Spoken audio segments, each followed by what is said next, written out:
In this episode, we take a practical problem that almost every new learner faces and turn it into a clear plan you can actually follow. How to study for ISSEP using listening as your primary input, without feeling like you are falling behind or missing something important. Audio-first learning can be powerful, but only if you use it intentionally, because passive listening alone can create the illusion of progress while your understanding stays shallow. The goal is to build a listener-only strategy that still produces the kinds of mental skills the exam expects, like recognizing patterns, comparing options, and explaining why one engineering decision is better than another. That strategy has to work across every domain, even when the topics shift from governance to architecture to assurance, because ISSEP is not a single-topic test. By the end of this session, you should have a simple, repeatable way to listen, remember, and practice thinking, using nothing more than your attention, your memory, and a few habits you can do during normal daily life. Before we continue, a quick note. This audio course is a companion to our course companion books. The first book is about the exam and provides detailed information on how to pass it best. The second book is a Kindle-only ebook that contains 1,000 flashcards that can be used on your mobile device or Kindle. Check them both out at cyber.author.me in the Bare Metal Study Guide series.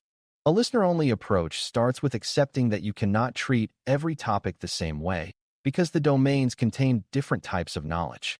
Some parts of ISSEP are concept-heavy, where you need definitions and relationships, like how trust boundaries relate to system components and why hierarchies matter. Other parts are process-heavy, where the exam wants you to understand sequencing, dependencies, and why a step exists, like requirements, design, verification, and assurance evidence. Still, other parts are judgment-heavy, where the exam expects you to choose the most defensible option when multiple answers seem reasonable.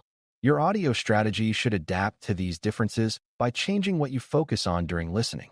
When the content is concept-heavy, your job is to build a clear mental picture and be able to explain it in plain language.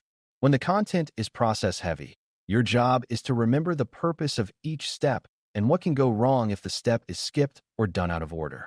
The most important habit in listener-only study is what you do immediately after you hear an idea, because that is the moment your brain decides whether to store it or let it fade.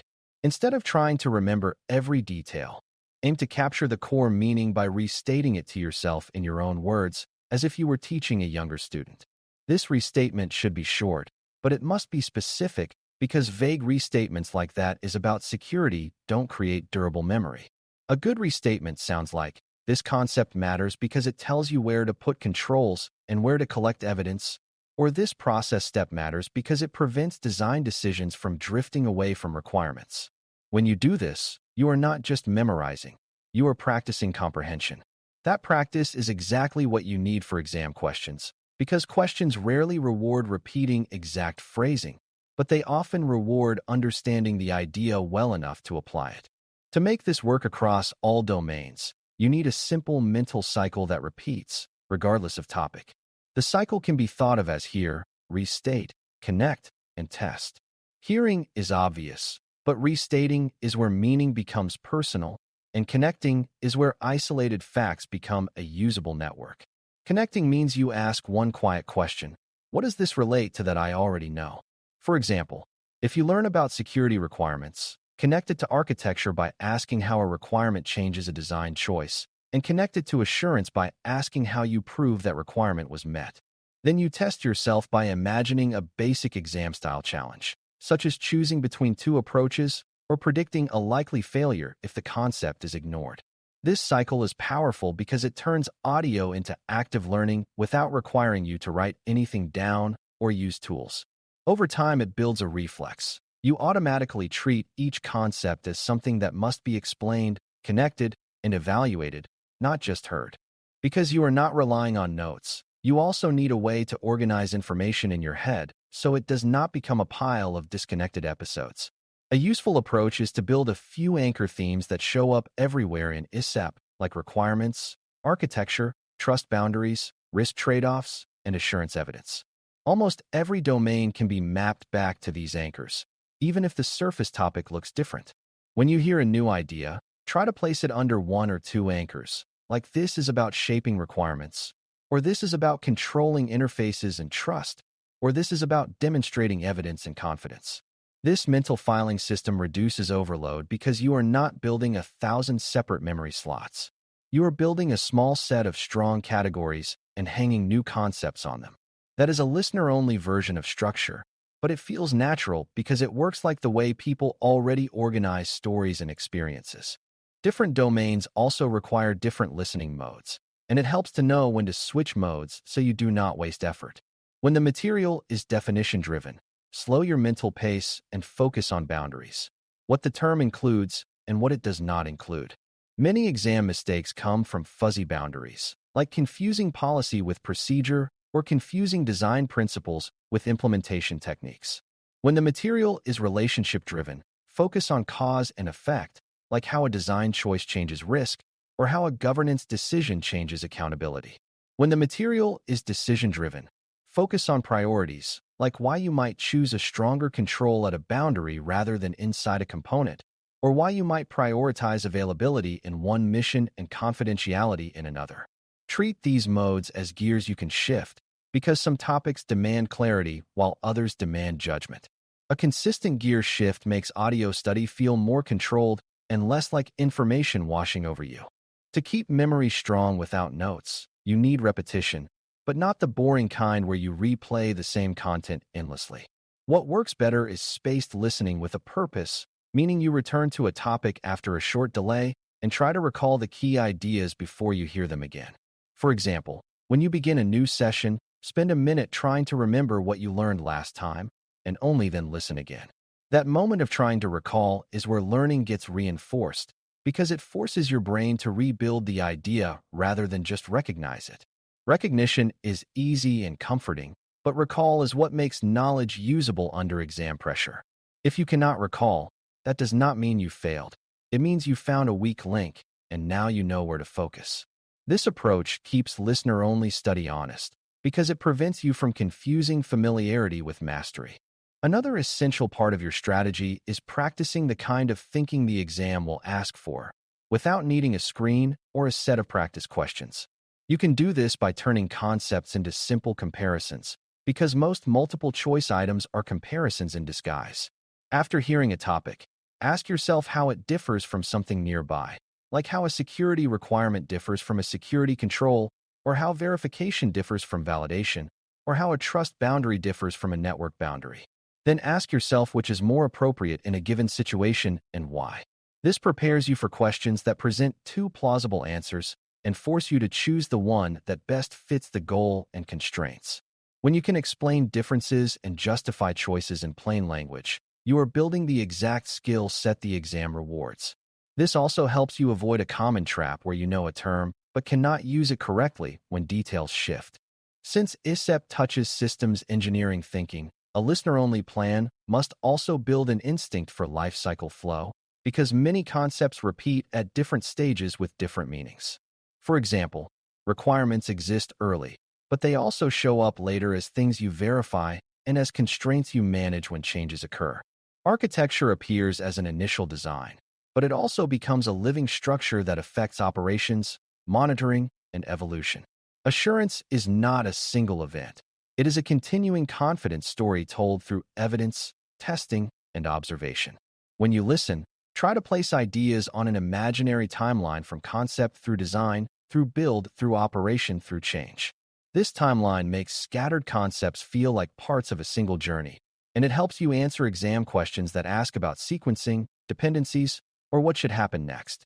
Without notes, the timeline becomes your mental whiteboard. A practical listener-only strategy also needs a plan for dealing with terms and acronyms, because hearing unfamiliar labels can slow your comprehension and make everything feel harder than it is. The best approach is not to chase every term immediately, but to decide whether the term is central or supporting. A central term is one that changes decisions, like a principle that guides architecture or an assurance concept that affects evidence. A supporting term is something you can understand from context and refine later without losing the main idea. During listening, focus first on central terms by building a plain language meaning and a reason it matters, and allow supporting terms to remain a little fuzzy until they appear again. This prevents you from getting stuck and losing the thread, which is a major risk in audio learning. Over time, Repeated exposure will sharpen the fuzzy terms naturally, especially if you keep connecting them to anchors like requirements, trust boundaries, and evidence. Motivation and consistency matter more than intensity in listener-only study because your strategy must survive real life and not depend on perfect conditions. A reliable method is to define a small daily minimum that you can achieve even on a busy day, such as one focused listening segment paired with one recall moment. The recall moment is the key because it turns listening into learning, and it can be done while walking, commuting, or doing simple chores. When you have extra energy, you add a second cycle rather than trying to double the length of a single session. This prevents burnout and keeps your memory fresh across the full set of domains. Consistency also helps because ISSEP topics reinforce each other, and a steady pace allows those connections to form naturally. Learners who cram often miss those connections because they rush past the point where understanding settles. As you progress, you also need a way to measure whether your listener-only strategy is actually working, since you will not have pages of notes to reassure you. The most reliable measure is whether you can answer 3 kinds of self-check questions out loud, in plain language, without hesitation. First, can you define the concept in a sentence and explain why it matters? Second, can you describe a simple example of where it applies and what goes wrong if it is ignored? Third, can you compare it to a nearby concept and explain the difference in purpose? If you can do those 3 things, you are not just familiar with the topic, you can use it. If you cannot, that does not mean you are behind. It means you found the next place to focus your listening and your restatement practice. This measurement method works across all domains, which is why it fits the strategy you are building. It is also worth planning how to handle difficult days, because learner-only study can feel fragile when you are tired, distracted, or stressed. On those days, the best approach is to reduce the goal to comprehension rather than mastery, and to focus on one anchor theme rather than many. For example, you might listen with the single purpose of identifying what the topic has to do with requirements, or trust boundaries, or assurance evidence. That gives your mind a single lane to stay in, and it prevents frustration from turning into avoidance. Then, even if you only remember one strong idea, you still made progress, because one strong idea connected to an anchor is more valuable than 10 weak impressions. Over time, these small wins accumulate into a stable understanding. The strategy works because it adapts, and adaptation is a core principle of learning and of security engineering itself. As we wrap up, remember that a listener-only study strategy is not a compromise. It is simply a different path that requires more active thinking and less passive exposure. The heart of the plan is the repeatable cycle of hear, restate, connect, and test, because that turns audio into usable knowledge without relying on writing or tools. The reason it matches every ISSEP domain is that it is built around how the exam expects you to think, define clearly, connect concepts across boundaries, and choose defensible decisions under constraints. When you pair that cycle with anchors like requirements, architecture, trust boundaries, risk trade-offs, and assurance evidence, you create a mental structure that stays consistent even as topics shift. With spaced recall and simple self-check questions, you gain a way to measure progress honestly and adjust without panic. If you keep practicing that process steadily, you will find that the domains stop feeling like separate subjects and start feeling like different views of the same security engineering picture. Thanks for listening. For more audio courses, daily newsletters, and more, please visit baremetalcyber.com.